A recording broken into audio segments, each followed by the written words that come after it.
Oh, just look at that silhouette. You all know who this is gonna be. Yeah, it's fucking Batman. Do I even really need to explain this? It's fucking Batman. Just listen to him say it. I'm Batman. God, it's fucking Batman. But okay, for the sake of some integrity, I'll go into more detail. First of all, let me make it specific which Batmans I'm talking about, seeing how there are so many of them. There's a lot of good renditions, but the ones that stand out the most to me are probably the Michael Keaton version and the Kevin Conroy version. These guys are the definitive Dark Knights. Yeah, I know. What, no Christian Bale? Those weren't street thugs. They were trained killers. Yeah. No, but even taking the goofy voice out of it, I still stand by these characters the most. Where the Christopher Nolan version seemed to really like to spell out what the character was going through, and yet seemed to really like to have him be duped every possible second. Yeah, just hold that duh face even more, it makes you look more empowering. Duh. These two versions definitely showed their weaknesses as well, but more often showed their strengths. Whenever something did get the best of them, they never looked confused or dumbfounded.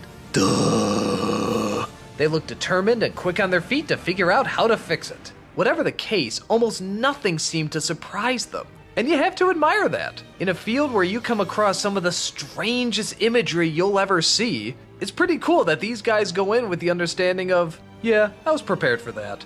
And that's what they pretty much are. They're the people that are never intimidated by anything, or at the very least, don't show that they're intimidated.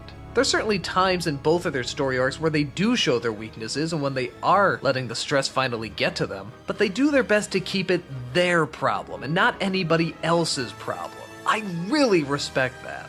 Batman has almost gained this reputation now as the brooding jerk who just waits in the shadows and never trusts anybody.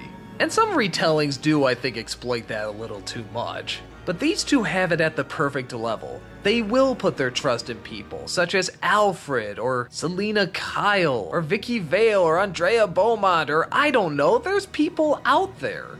But the point is, it's still only a distinct few, and they still at least try to make an effort to battle it themselves before actually going to someone else to ask for help. And they do it when they finally know they need help. They're not stubborn, they're smart. This is a character that has so many demons to battle. And with these interpretations, you never have a doubt that they won't be able to battle them, but you never quite know how they're going to do it. You just know they're going to do it the right way. The way that you can admire, the way that's respectable, the way that has a lot of honor, the way that's not trying to impress anybody, the way that makes us look up to them. The way that makes Bruce Wayne seem like a perfectly normal, balanced guy, never suspicious or hungry for attention. Batman was the ultimate hero growing up. He represented tragedy at a young age, but an overcoming strength in his later years, with that strength always being challenged, but never being truly defeated. It's a kind of responsibility I looked up to as a kid, and I still look up to nowadays. The responsibility to do what is needed, whether it's with help or completely on your own. What else can I say?